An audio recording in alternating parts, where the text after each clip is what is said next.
we've been hearing an awful lot of really worrying new research this morning that deaths from ketamine are at an all-time high. Well, back in January, Drag Race winner the Vivienne tragically died from a cardiac arrest, and it was caused by the effects of taking the drug. Well, the Vivienne's sister, Chanel, is campaigning for more awareness, and she joins me now in her first interview alongside Cheryl Williams, who's manager of a drug rehabilitation centre. Thank you both for coming in. It's so important. I know they were talking about this early on GMB. Now, we knew the Vivienne, larger than life, smashing character, just wonderful. But to you, it's your brother James. You've lost your brother. And it's just so sad. How are you all doing? How's the family?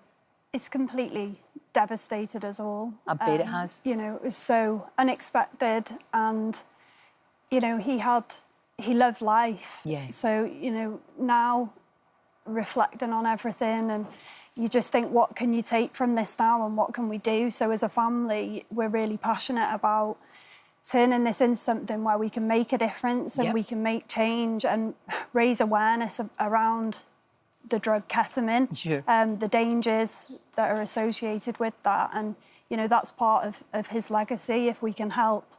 I think it's wonderful what you're doing. It's so hard when you lose someone. Doing so well, doing incredible, very, very open, always very open about your problems in the past with drugs. Very, very open about that. And I don't think anybody really realised the struggles. No, and I think that goes back to sort of the stigma that is around, and trying to break that stigma down, because James was quite open, as you say, about his previous, you know, struggles, and he'd gone through long periods of sobriety. So for us as a family, we didn't know that struggle that was clearly going on towards the end of his life. You know, he was maintaining, he was on tour. Doing so well, like at the height of everything, you know, reading scripts for the future. Of course. So, you know, I think that stigma we need to break down, that people feel able to talk. Of course, he should have been able to say, hang on a minute, I'm struggling here. But there is that thing of, I've told everybody that I'm fine, especially the family, and I don't want... It's that thing of, you don't want to let them down, in a sense. Of course, you shouldn't feel like that. No, not at all. Not at all. I think, like you say, it's hard if you've also battled and then gone through that period of sobriety. I imagine it's even harder then to come back and say, you know, I'm struggling again. But this drug, though, I mean, Cheryl, this drug is so easily available, isn't it? It is. And it's cheap, unfortunately. For us, what we're finding through some of our units is that it's actually more accessible than alcohol. So if you think about having to go into a shop, you know, to buy alcohol, it's Challenge 25. But then, obviously, through Snapchat, through the platform X, through WhatsApp, you know, they just need to put an emoji out. We've had one person come in and within, you know, they'd managed to get it from a 20-mile radius by putting a tweet out on X. Grief. Yeah. And like we said, so easy. So, if we, and I know, Chanel, you want this to happen as well, we need this to be reclassified, don't we? Because at the moment, it's not a Class A drug. No. No. It's not. So what would happen if it got reclassified? How would that help? It would raise awareness, but I think also as well we need to be looking, yes, in James's instance it was death, but actually the long-term life-changing effects this drug does have on people. And I think, you know, for the youngsters, the life-changing bladder issues that they have. Yes.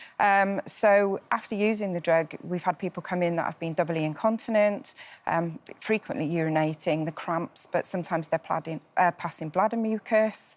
And frequently needing to urinate, but urinating very little. Nobody knows about this, though. No.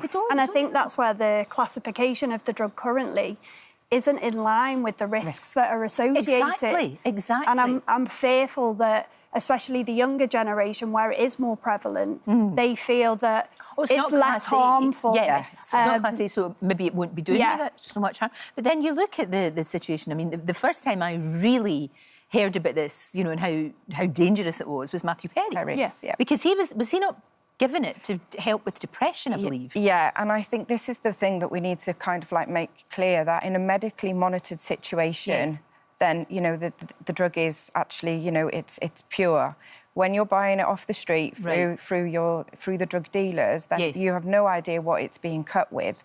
But also then children are maybe taking it with other substances, which then heightens the risk as well. Because in his case, obviously he was getting that for depression, and that can work, as you say, if it's all prescribed and you know. But then he got addicted because and wanted more and more and more. Oh, it's horrendous. I know you are meeting, Chanel, you're going to be meeting with the Minister today, I mean, with Government Minister today, to really push this. Yeah, I really want to push it. It's top of my list to get the drug reclassified. Yeah. You know, and raising awareness. I just had a conversation with Tracy, who's the mother of Sophie Russell. Heartbreaking, that family going through the same thing. So I really want to, you know, this is for James, it's for Sophie, and it's for everybody that's currently affected or been affected by ketamine. You know, so we're going to keep in contact and work together to really campaign for a change around. And it's kind of, you know, I think you want to do something. You don't want to have lost, you know, someone who is so incredible. I mean, I just thought the Vivienne was extraordinary and funny and kind and a force of nature and all of these things. And wouldn't it be fitting that if that was the legacy?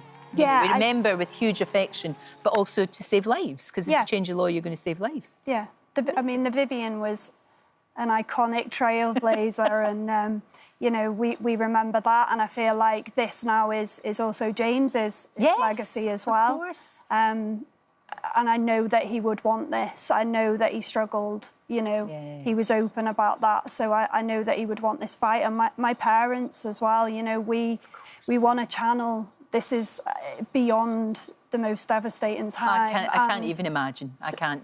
You know, for me to see my parents as well, you know, struggle as they are, we've just got to channel that into hoping that other families don't feel this. And Hilary's here. This will make a huge difference if it's reclassified then. Yeah, absolutely. I endorse everything that Chanel and Cheryl have been saying. It will make a big difference. You know, the Classification of Drugs, the Misuse of Drugs Act in this country is there to protect people. So it's based on its medicinal use, but it's also its potential to cause damage and harm. And the potential for abuse is immense. We know that there's about 250,000 people aged sort of 16 to 60 who are currently using ketamine. It is readily available, but it's dangerous. We heard about the bladder syndrome, but there are acute and long-term psychological as well as physical effects. So reclassifying it would be a big step forward, because that's got the severest penalties for possession, for production and for supplying. Thank you, Hilary. Keep in touch with us because we really want to support you in any way that we can. Thank you so much. I think what you're doing is absolutely fantastic. So good luck. Thank you so much. Thank you. Great to see you. I'm just so sorry. So sorry. Thank you. Well, that's a wrap for this video. We hope you enjoyed it. We have all the best moments from the show right here on the channel. And if you like this video, then we think you'll love this one. See you next time.